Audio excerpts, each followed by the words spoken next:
محمد والے محمد صلی اللہ علیہ وسلم. السلام علیکم ورحمۃ اللہ.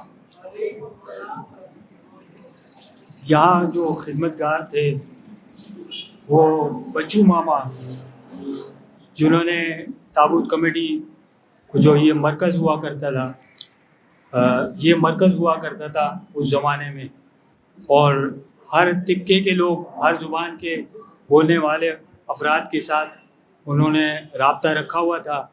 اس وقت یہ جو ہے وہ یہ تابوت، حسینی تابوت کمیٹی عروج پر ہوا کرتی تھی. بزرگ کی وجہ سے، اس بزرگ کی وجہ سے جو ہے یہ تابوت کمیٹی، حسینی تابوت کمیٹی جو ہے وہ کامیابی سے ہمکنار ہو رہی تھی.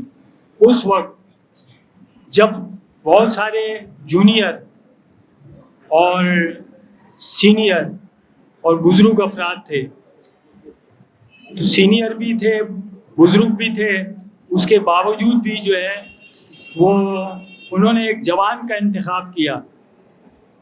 بچو ماما نے ایک جوان کا انتخاب کیا جو آج کے خدمت گار ہیں، سر مرتضی نورانی، کہ جو